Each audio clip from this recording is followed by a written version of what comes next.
atas kepala Bulong itu kan pohon besar. Saya melihat di atas itu jangkung besar hitam, taring yang gede banget.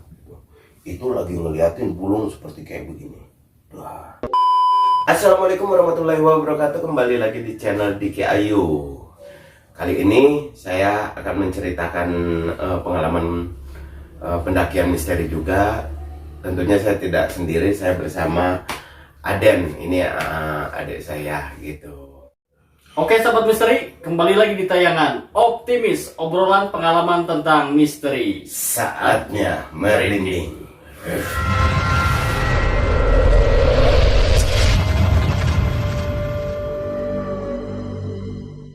Saya sekarang akan menceritakan tentang pengalaman saya ya. Pengalaman saya pendakian gunung ke Semeru. Pada saat itu pada tanggal 1 sampai 7 Juli. Sebetulnya pendakiannya itu 3 hari 2 malam sih gitu di Gunung Semeru. Cuman sisanya kan kita jalan-jalan ke Bromo gitu. Total jumlah orang pada saat itu sekitar 24 orang. Itu sudah termasuk ada satu keluarga, ibu-ibu, terus ada juga bawa ayahnya. Jadi kita dalam acara silaturahmi sebetulnya gitu. Nah, singkat cerita, kita pergi dari stasiun Senen sampailah di stasiun Malang. Stasiun Malang kita langsung bergegas ke Pasar Tumpang.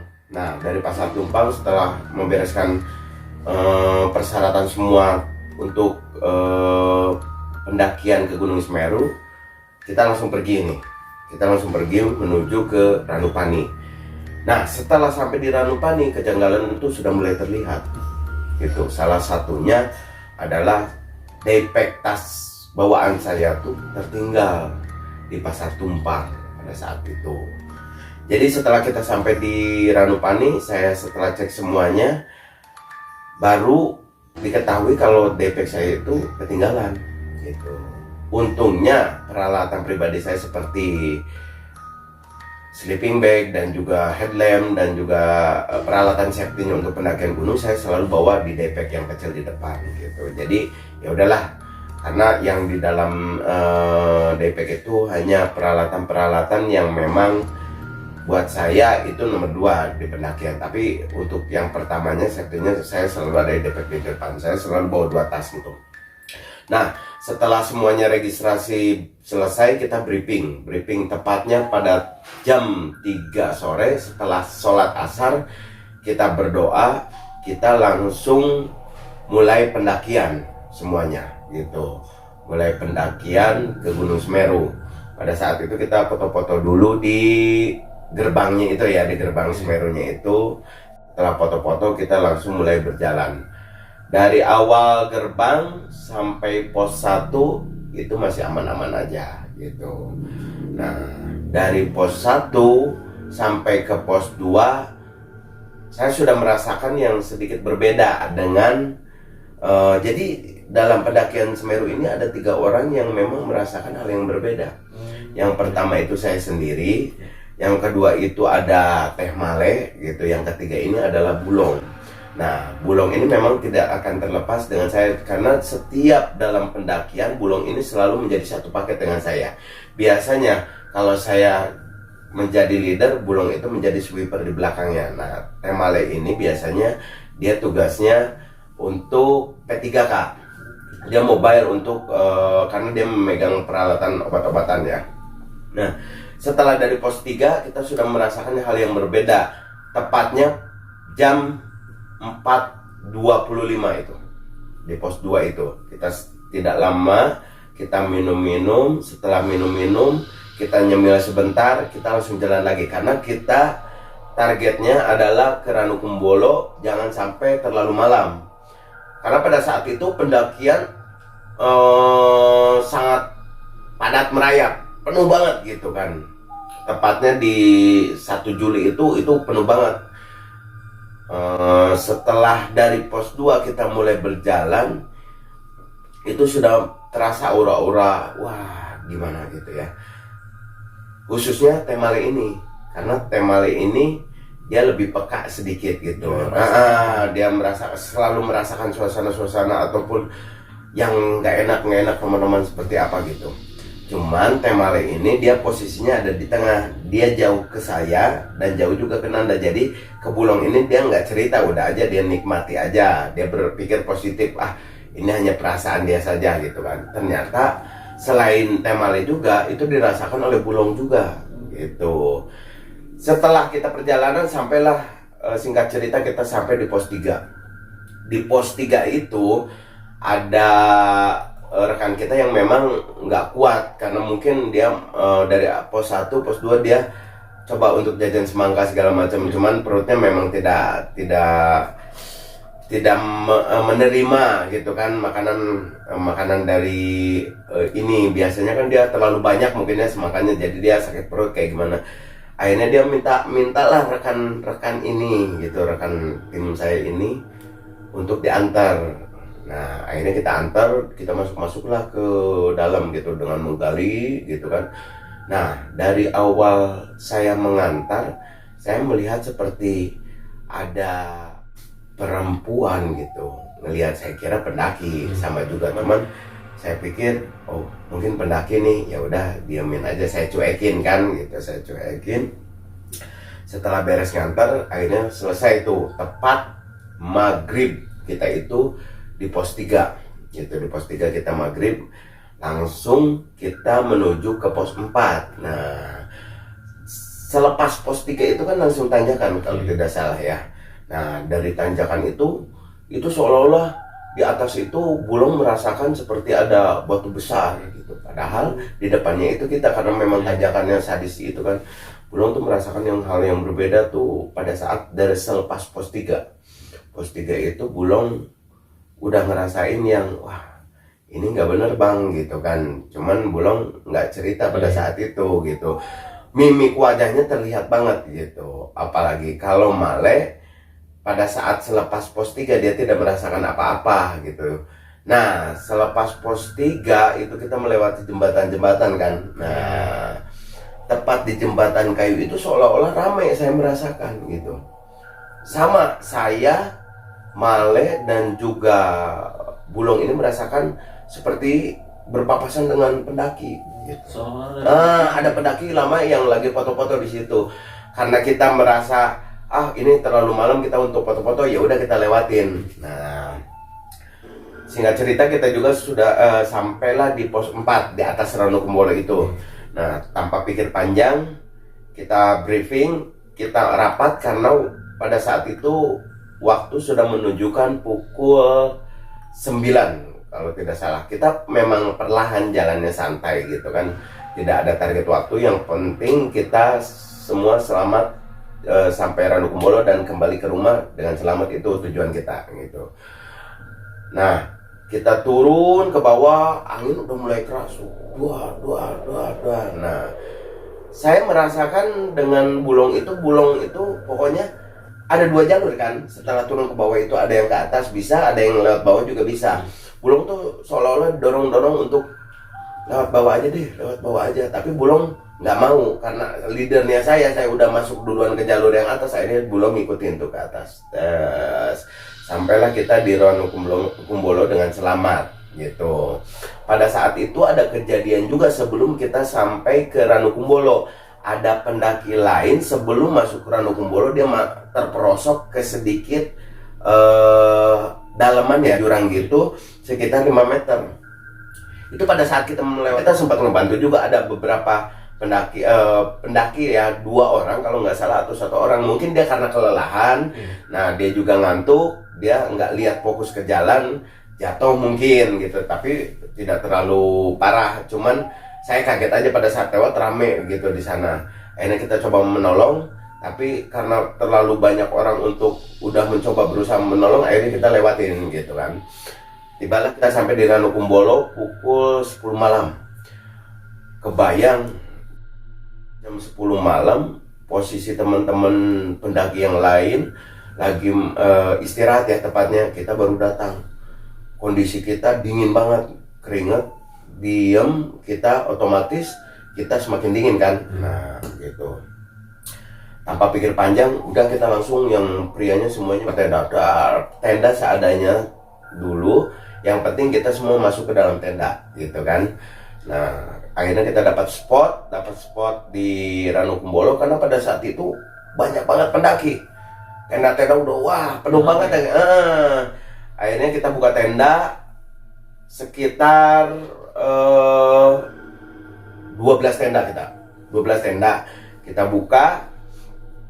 Kita semuanya masuk, kita istirahat lah semuanya, tidur pulas gitu kan. Nah, keesokan harinya kita bangun seperti biasa, kita menikmati sunrise di Ranukumbolo, kita foto-foto, kita masak-masak karena target kita akan berjalan ke Camp Kalimati itu pukul 10 gitu. Setelah kita sarapan, kita foto-foto puas segala macam, kita ngobrol-ngobrol sejenak gitu kan. Nah, tepatnya waktu yang sudah ditentukan tetap biasa ya, yang namanya kita pengen santai-santai, akhirnya kita pergi pukul 10 siang gitu pada saat itu setelah packing semuanya. Tapi kita terbagi menjadi dua pada saat itu Den gitu. Yang pertama itu ada rekan tim kita yang memang tidak akan melanjutkan ke Camp Kalimati pada saat itu Den gitu. Jadi kita nggak bongkar semua tendanya, logistik juga kita bagi dua semuanya. Akhirnya kita tinggalkan dengan logistik seperlunya buat teman-teman nanti pada saat di Camp Kalimati. Itu gitu. yang nggak ikut kenapa tuh? Yang nggak ikut karena memang dia pengen menikmati suasana di Ranukumbolo gitu. Ada rekan kita 4 orang dari seluruhnya 24 orang itu 4 orang nggak jalan gitu ke Camp Kalimati. Kita jalan melewati Tanjakan Cinta semua dengan semangat ya gitu, semangat semuanya. Sampai di atas Tanjakan Cinta kita mulai melipir. Nah, dari melipir ini kita sudah mulai merasakan suasana berbeda. Nah, Bulong ini lewat jalur atas dengan saya gitu kan, yang ke kiri itu setelah Tanjakan Cinta. Ada teman-teman rekan kita juga yang lewat bawah Rombo itu kan. Ini dimensinya sudah mulai beda gitu. Saya merasakan dingin banget di atas dengan Bulong dengan Maleh. Nah, rekan kita yang di bawah ini teriak-teriak panas gitu seperti itu. Jadi aneh gitu. Jadi kayak seolah-olah terbelah di jalur Ranukumbolo itu, kanan dan kiri itu. Padahal kan terlihat gitu kan, kenapa berbeda gitu.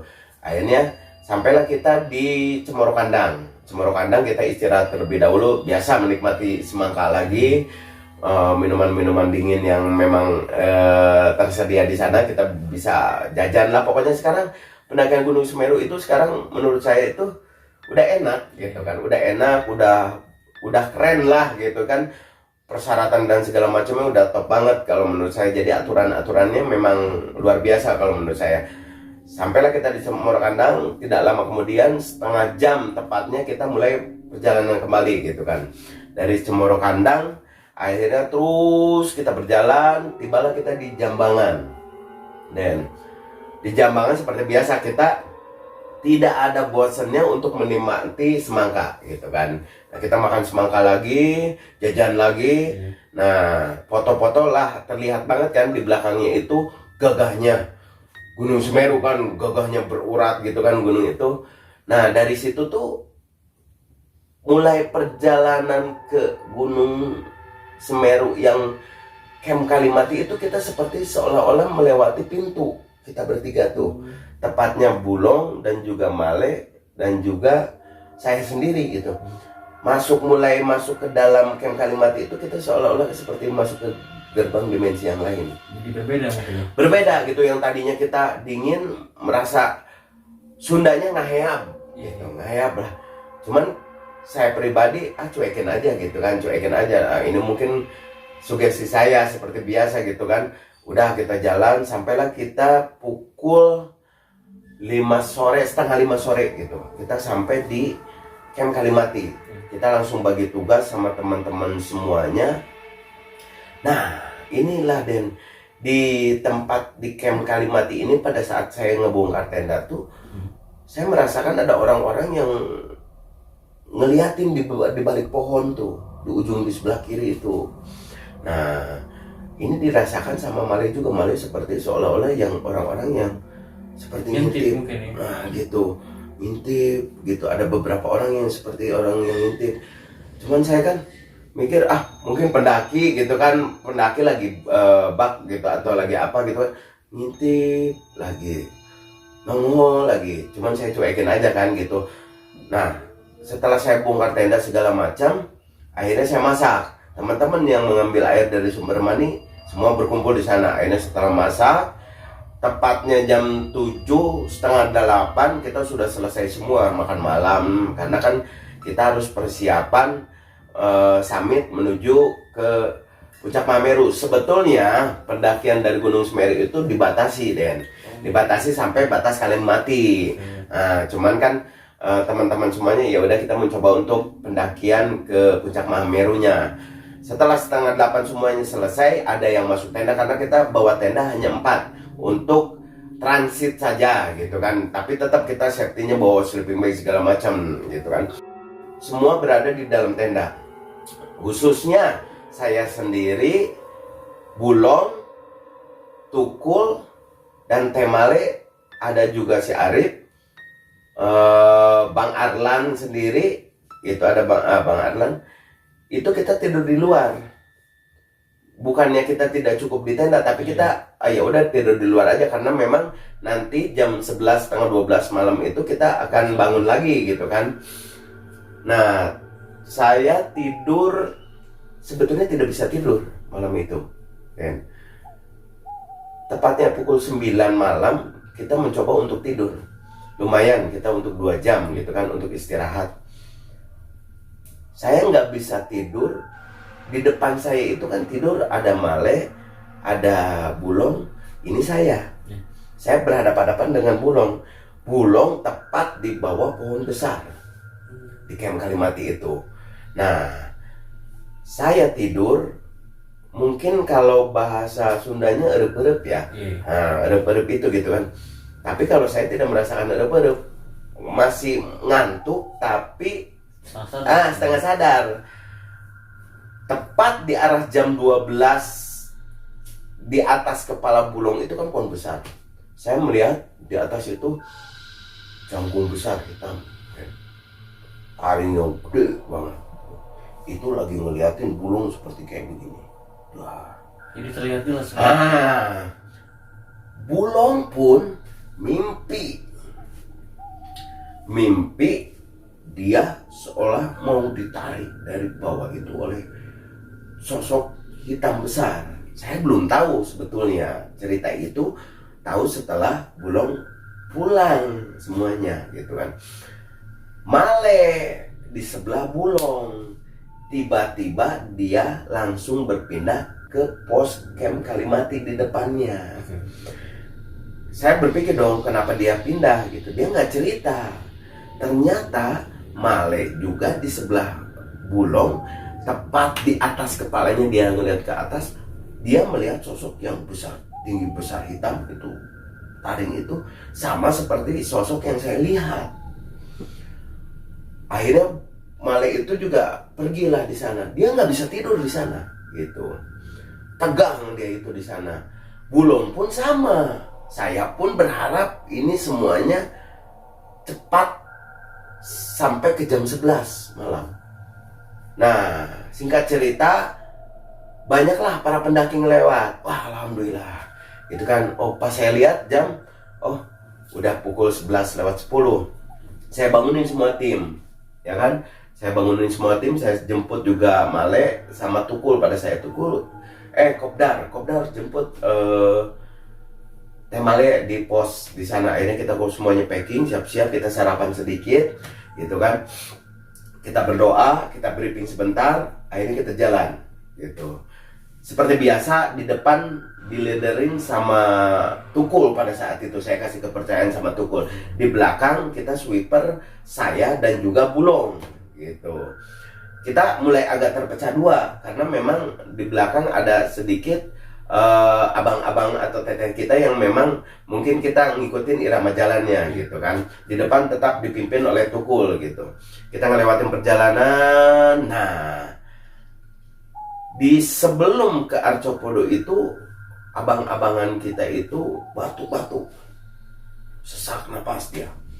Termasuk ada Herul sesak napas dia, gitu kan. Dia, wah bang, saya kenapa sesak ya, gitu kan. Kata saya bilang kan, minum dulu aja Rul, santai, kita nggak usah ditarget harus sampai gimana. Ya udah semampunya kita aja, saya bilang kayak gitu. Saya tegak, oh ini sesak banget bang, sama dirasakan oleh abang-abangan saya, gitu kan. Wah sesak, gitu. Ya udah kita lanjut lagi jalan. Pada saat itu padat merayap banget ya, pendaki penuh banget gitu. Kita adalah rombongan paling belakang. Oh ada satu lagi rombongan di belakang, itu rombongan dari Bang Badru juga, ada rekan saya juga Bang Badru di belakang gitu kan. Itu di belakang, dia juga pada saat itu bawa rombongannya juga gitu, tapi saya di depannya Bang Badru gitu.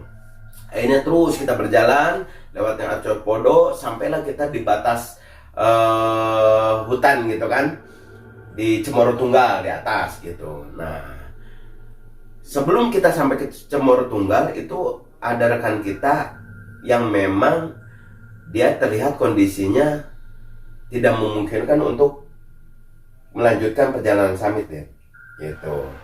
Cuman dia terus mencoba. Nah, sampailah dia di Cemoro Tunggal, akhirnya dia memutuskan untuk tidak bisa melanjutkan ke Puncak Mahameru. Pada saat itu ada 4 orang, abang-abangan saya dan juga dari rekan saya gitu, 3 orang. Kita briefing ulang gitu, bahwa rekan kita tidak akan bisa melanjutkan ke atas. Jadi saya kasih kepercayaan sama Tukul untuk bisa memimpin teman-teman yang mau melanjutkan ke Puncak Mahameru. Saya pribadi dengan Bulong harus bisa bertanggung jawab bahwa rekan-rekan tim saya yang tidak bisa melanjutkan ke Puncak Mahameru kita bawa turun kembali gitu. Disinilah puncak yang menurut saya kejanggalan dan juga suasana yang saya belum rasakan juga, benar-benar dirasakan sama saya dengan Bulong gitu. Termasuk sama abang-abangan teteh saya juga gitu pada saat itu turun. Tepat pukul 3 jam 2 malam, setengah 3 kita mulai berjalan turun ke bawah. Bulong saya kasih mandat untuk jadi leader di depan, saya orang yang sweeper di belakang gitu kan. Kita turun total 6 orang bersama saya gitu. Turunlah kita dari Cemoro Tunggal semuanya. Turun beriringan. Nah, sebelum masuk Arcopodo tuh sebelumnya gitu, baru masuk kita dari Cemoro Tunggal turun. Bulong mukanya udah semakin pucat. Nah, Bulong tuh dia ngobrol ke saya tuh, saya merasakan ada langkah kaki besar bang. Suaranya tuh dong, seperti seolah-olah raksasa. Saya tidak mendengar, karena saya orang yang paling belakang gitu kan, ya kan. Terus saya jalan, Bulong pucat mukanya. Nah setelah Bulong, akhirnya kita turun. Pada saat itu kan ada jalur untuk menuju ke atas itu memang di garis string line kan. Kita lewatin ranting-ranting segala macam gitu kan, jalan trek yang lumayan lah gitu. Bulong ngeliat ke belakang, bang gimana aman? Nah pada saat dia bilang bang gimana aman, itu di belakang tuh seperti ada puluhan center headlamp, seperti turun sama barengan dengan kita gitu. Bulong bilang ke saya, kita istirahat sebentar. Bang pendaki di belakang kemana ya sana gitu. Saya bilang nggak ada pendaki long selain kita. Saya bilang kayak begitu ke Bulong. Semakin pucat, udah lah long, positif aja kita turun lagi aja long. Nah kita mulai jalan lagi. Setelah mulai jalan kita ketemulah dengan rombongan Bang Badru, ya kan. Setelah ketemu dengan rombongan Bang Badru naik ke atas gitu kan, naik ke atas. Akhirnya kita mulai kita turun. Nah abang-abangan dan teteh saya itu betulin dulu getar ceritanya, karena memang getarnya itu tersangkut dahan ranting sobek, jadi dibukalah gitu. Bulong maju terus gitu. Saya ikutin dari belakang setelah selesai ngebetulin getter itu. Harusnya Bulong itu ke jalur ke sebelah kiri, lurus ke bawah. Tapi saya lihat Bulong itu masuk ke jalur blank 75. Sudah masuk dia 3 orang itu gitu. Saya lihat Bulong saya senterin ke sebelah jalur, tidak ada, dia masuk ke kanan ke jurang gitu kan. Saya teriak kan, Long gitu kan, Long, 3 kali saya teriak, Long, salah jalur gitu.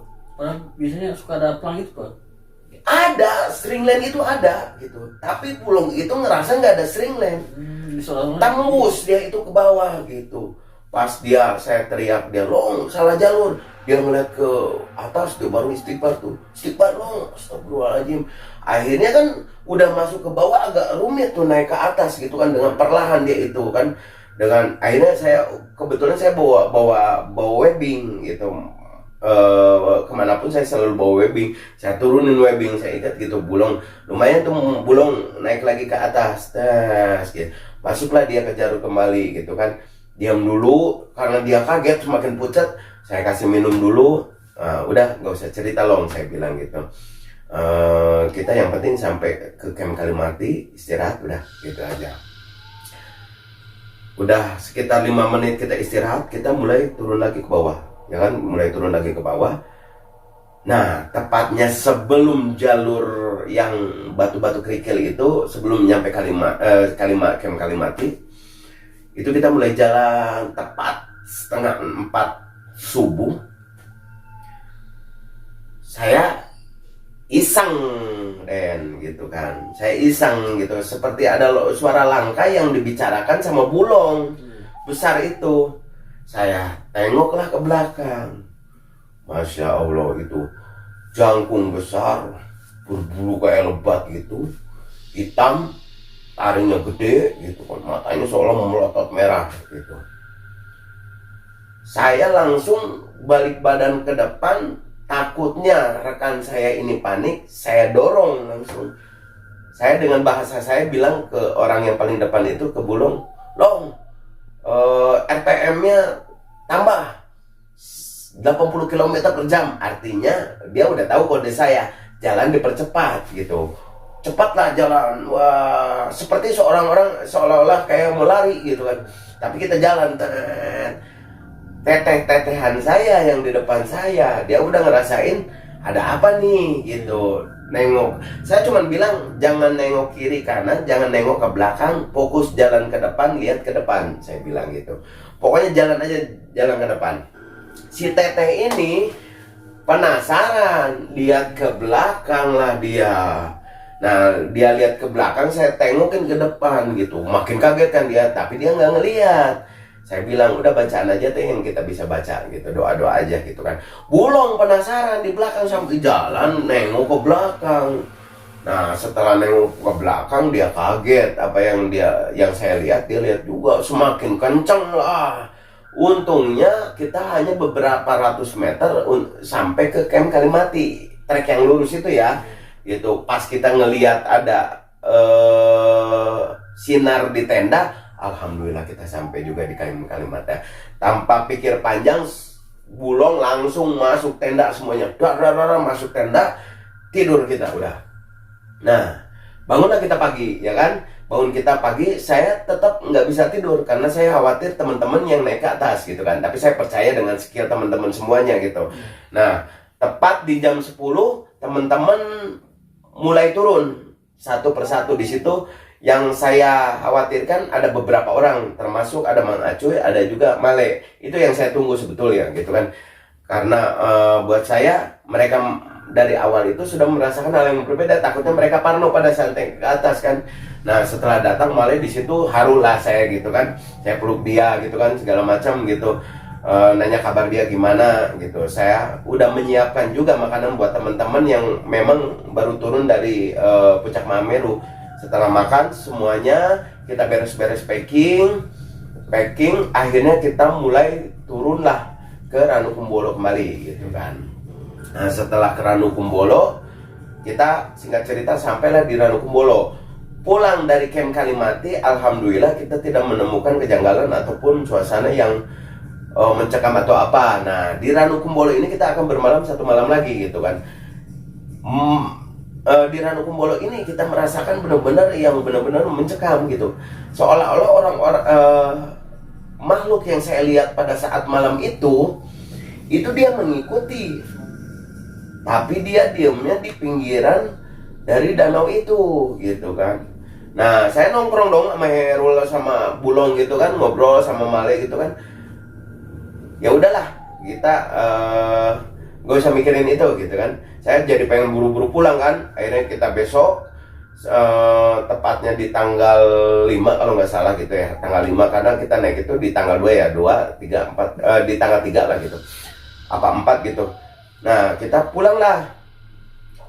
Jam 10 siang kita mulai berjalan dari Ranukumbolo sampai di Ranupani pukul malam pada saat itu mau maghrib. Karena kita jalannya santai gitu kan, kita santai sampai di Ranupani. Kita akhirnya di kayak mes gitu ya, di base camp juga. Kita bersih-bersih segala macam, kita menunggu jeep gitu kan, karena kita mau perjalanan ke Bromo. Nah, pada saat kita perjalanan, kita dijemput di Bromo sama jeep itu mau ke Bromo itu kan jam 2 malam kalau nggak salah. Jam 2 malam kita dijemput. Di perjalanan tuh seperti seolah-olah si makhluk yang itu tuh mengikuti terus. Cuman kelihatan dari belakang kan, karena kita memang jeepnya pada saat itu gitu, ada yang tertutup, ada yang terbuka gitu. Nah, itu kelihatan banget kan gitu. Ya udahlah, kita menikmati sunrise, udah beres menikmati sunrise, kita pulang, kita kembali lagi ke Tumpang, Pasar Tumpang, ke jeep, tempat base camp jeep, bersih-bersih, persiapan kita untuk pulang ke masing-masing gitu kan. Jam 4 atau jam 5 kalau tidak salah, teman-teman dari Bogor semuanya berpisah dengan saya, berpisah, mereka pulang ke Jakarta, itu tepatnya di stasiun Pasar Senen. Nah, saya itu pulang ke stasiun Bandung. Jadwalnya jam 9 malam. Jadi saya menunggu dulu gitu kan. Nunggu dulu. Nah, nunggu lama kan, lumayan itu 3 jam. Saya setelah nunggu, saya main dulu keluar, main dulu, makan dulu. Suasana hawa di Camp Kalimati itu masih menempel buat saya gitu kan. Oh iya, ada yang kelupaan pada saat itu. Pada saat itu di Camp Kalimati, setelah saya ketemu dengan yang saya bilang tadi Haru gitu, hampir terlewat ini. Ketemu dengan Mang Acuy, kita ngobrol. Nah, setelah saya pelukan, saya ingat saya masukin kedua tangan saya ke dalam jaket. Nah, gitu pada saat di Camp Kalimati, saya sambil ngobrol. Tiba-tiba ada benda di dalam jaket saya ini. Gitu. Pas saya keluarin, itu berbentuk seperti biji pala, tapi ada ukiran otak, seperti gambar otak gitu. Kalau kita ada patung-patung itu kelihatan gambar otak itu. Nah, saya kasih lihat ke Mang Acuy. Mang, ini apa ya? Saya nggak merasa ngantongin biji ataupun apa gitu kan. Nah, Mang Acuy bilang, kata Mang Acuy, ya udah buat gua aja Ki sana. Oh ya udahlah Mang, gitu, buat kenang-kenangan gua. Akhirnya dibawalah dengan mata kepala saya sendiri. Saya ngelihat kalau Mang Acuy itu masukin ke dalam plastik dan masukin ke dalam tasnya. Ya, itu kan waste bag yang di depannya gitu. Oke lah, beres ya. Kita lanjut lagi. Akhirnya saya pulang lah jam 9 malam gitu kan, menuju ke stasiun Bandung. Stasiun Bandung saya nyampe sekitar subuh atau jam 7 atau jam 6-an lah gitu. Nyampe ke rumah jam 6-an, langsung saya menuju ke rumah ke sini sampai jam setengah 8. 1 jam setengah saya dari stasiun Bandung menuju ke rumah gitu kan. Udah, saya istirahat ya kan. Keesokan harinya saya merasakan malam itu seperti orang yang berbeda deh. Iya, benar. Ya, ada yang juga merasakan kan gitu kan, karena posisinya pulang saya ngerasain jadi orang aneh gitu. Saya jadi orang aneh gitu. Saya jadi orang aneh. Ya udahlah, saya positif aja kan gitu. Nah keesokan harinya kan saya bongkar peralatan tuh, ya kan, bongkar peralatan semuanya. Nah pada saat saya bongkar si jaket itu mau dicuci, ternyata si biji yang saya kasih ke Mang Acu itu ada lagi di jaket saya. Bayangin, si biji itu udah saya kasih, udah dilihat saya dengan mata kepala sendiri, dimasukin ke tas, tapi ada lagi di jaket saya. Akhirnya tanpa basa-basi saya langsung telepon, video call Mang Acuy. Itu ada Aden kan di situ. Saya telepon ke Mang Acuy. Nah saya bilang ke Mang Acuy dengan gimana, nanya kabar terlebih dahulu. Nah saya tanya langsung to the point ke Mang Acuy, Mang, biji yang Mamang minta pada saat di camp Kalimati itu masih ada gak? Dengan pedenya Mang Acuy bilang ada, gitu kan. Saya tanya ke Mang Acuy lagi, coba periksa Mang. Dia periksa sebentar sana. Dia periksa tasnya, dia juga belum bongkar gitu kan. Nah setelah dibongkar dia balik lagi, nggak ada Ki. Saya kasih lihat si biji itu, pucat langsung muka Mang Acuy. Kok ada di lu lagi? Oh ya udahlah gitu kan, kita pikir. Di situ saya semakin tegang deh. Hari berhari saya melewati hari berhari itu, selama 1 minggu saya jadi orang aneh deh. Gitu kan. Bergetar tiap malam sampai saya tidur, Aden tungguin kan, masih ingat dengan pakai jaket saya tungguin dan tungguin. Saya merasa jadi orang yang ketakutan malam itu tuh. Rasa terbayang-bayang di camp Kalimati itu, wah benar gitu. Aden masih ingat muka saya tiba-tiba langsung jerawatan banyak beruntus ya kan. Nah sampai pada akhirnya puncaknya itu di 2 minggu. Masih ingat, saya udah nggak tahan. Saya periksa ke dokter, ada yang aneh di diri saya gitu kan. Setelah saya masuk, saya ke masjid itu juga bergetar segala macam. Pokoknya aneh, jadi orang aneh. Sampai saya bilang sama istri saya kayaknya harus diperiksa deh kayaknya. Saya berpikiran ini ada kanker otak atau gimana gitu. Saya belum mistiknya saya nggak berpikiran oh itu ada biji itu, enggak. Saya mikir kita harus diperiksa deh. Sampai pada akhirnya saya EEG. Seluruh otak saya itu diperiksa. Ada apa di otak saya? Nah di EEG itu, di jalan mau ke Riau itu. Nah saya setelah di EEG, saya tegang, hasilnya apa? Takutnya saya ada penyakit atau apa. Ternyata hasilnya tuh normal semua deh. Normal, semuanya bagus gitu kan. Tapi saya mikir lagi, ada apa ini dengan otak saya? Barulah saya berdoa, saya malam itu juga tahajud. Akhirnya mulai terbuka, oh ini apa ada sangkutannya dengan biji itu kan ya? Akhirnya saya punya guru, ya kan, punya guru, sharing lah saya gitu. Saya bilang saya nemuin biji ini, tapi saya aneh gitu kan. Nah biji ininya akhirnya saya buang, dipecahin atau buang.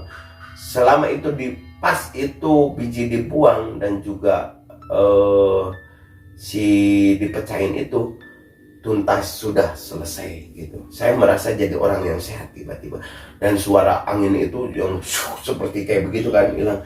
Saya merasa bahagia, merasa senang. Jadi selama 2 minggu itu saya seolah-olah diikutin sampai ke rumah itu, selesai semua tuntas. Itu deh jadi ceritanya pada saat saya pendakian ke Gunung Semeru itu.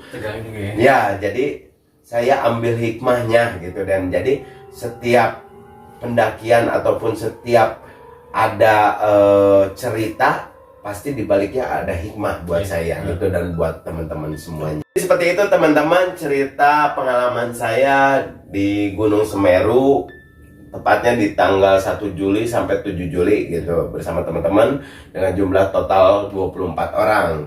Yang saya merasa diri saya diikutin sampai ke rumah selama 2 minggu. Semoga dari kejadian itu saya mendapatkan hikmahnya gitu, yang terbaik.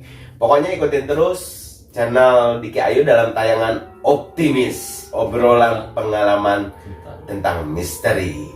Saatnya merinding.